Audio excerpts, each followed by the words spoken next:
Le conservatoire du 15e Frédéric Chopin est un conservatoire qui a été édifié en 1970, qui a eu une légère rénovation et extension dans les années 90. Et aujourd'hui, il ne répond plus aux objectifs de la ville et notamment à la politique contre le réchauffement climatique.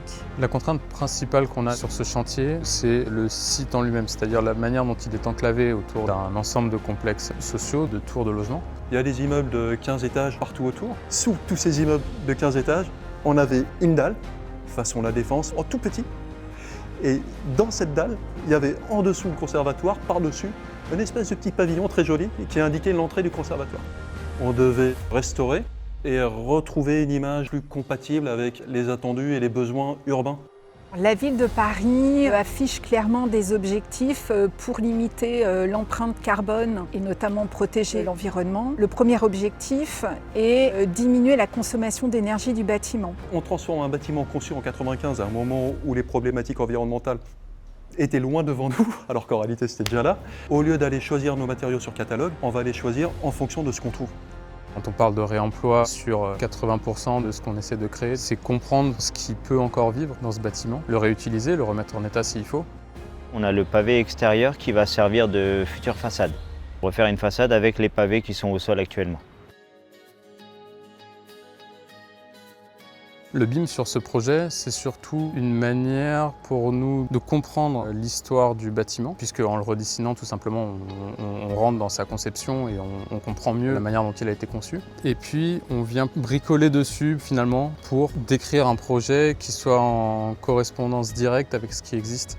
Le BIM chez WRA, c'est déjà la maquette numérique et une maquette numérique hyper précise qu'on développe sur Revit dès le concours. Et dès le concours, on modélise le site, on modélise le bâtiment sur lequel on intervient s'il y en a un. Et il y a une réelle continuité du modèle numérique depuis le concours jusqu'à aujourd'hui, jusqu'au chantier.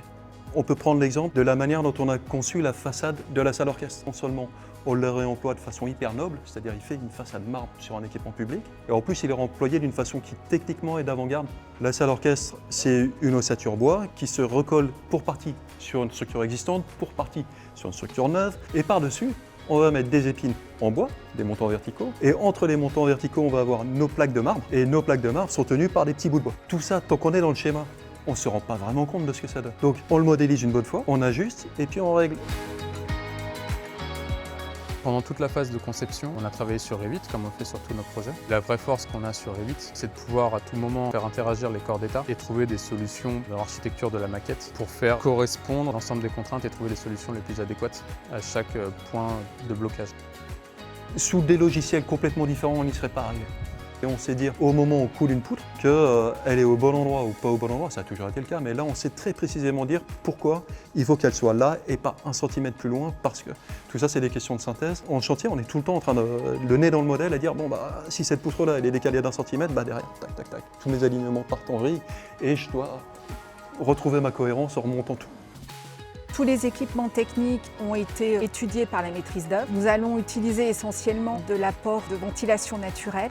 L'autre objectif, comme nous sommes en cœur d'îlot, c'est apporter un peu de fraîcheur aussi au sein de l'îlot en faisant de l'agriculture urbaine.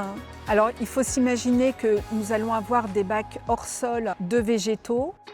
Aujourd'hui, on voit un conservatoire complètement désossé et on s'imagine très bien ce que ça va donner à l'automne 2024. On fait avec ce qu'on a, on met tout notre cœur, tout notre savoir et chacun va y mettre tout ce qu'il peut.